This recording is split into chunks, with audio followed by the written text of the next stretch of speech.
নতুন দালাল বাংলাদেশে কোনো ইসলামিক দল আর পায় না।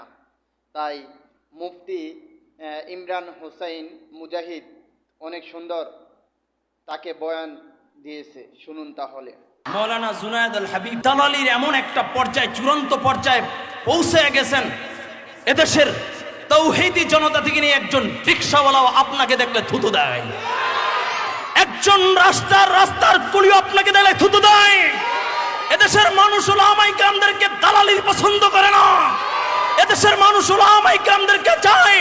উলামায়ে কেরামের ঐক্যবদ্ধতার মাধ্যমেই একটা ব্যালট পেপার হবে, একসাথে উলামায়ে কেরামদেরকে ঐক্যবদ্ধভাবে এদেশ পরিচালনা করার দায়িত্ব বাংলাদেশের মানুষ দিতে চায়, ঠিক কিনা?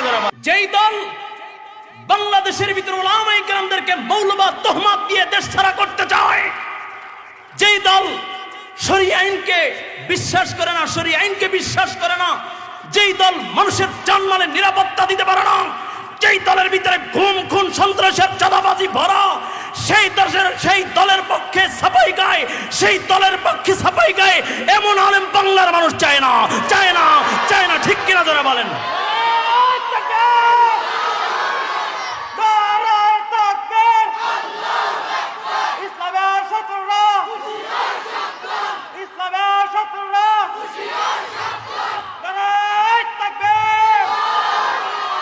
তখন আমার মতোই একজন মোল্লা, যাকে লন্ডনী হুজুর বলা হয়, সবাই চিনেন, এত প্রশংসা করতেছে, আমার নবীর শানেও মনে এত সুন্দর প্রশংসা করে নাই, ঠিক কিনা জোরে বলেন? বড় আশ্চর্য হইয়া যায়। বাংলাদেশের মানুষ শুধু বলে, হুজুর আপনারা কেন ঐক্য হন না? আমরা ঐক্যের অপেক্ষায় আছি। আমরা রামবামের আদর্শ চাই না, আমরা বাবার আদর্শ চাই না, স্বামীর আদর্শ চাই না, লেনিন কালমাসের আদর্শ চাই না, আমরা চাই ইসলামের আদর্শ, কোরআন দিয়ে রাষ্ট্র পরিচালনা, ঠিক কিনা?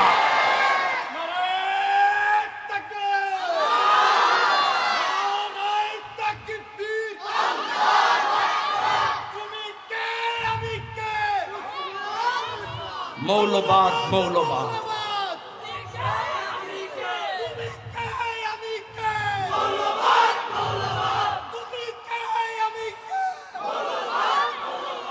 যুবক ভাইরা আমার, আমি এই জন্য বলতে চাই, মৌলানা জুনায়েদ আল হাবিবকে যদি বলতে চাই, আপনার যদি প্রশংসা করতেই মনে চায়, আপনার যদি দালালি করতেই মনে চায়, ইসলামের লেবাস খুলুন, মাথার পাগড়িকে খুলে প্যান্ট শার্ট পরে দালালি করেন, কেউ বাধা দিবে না।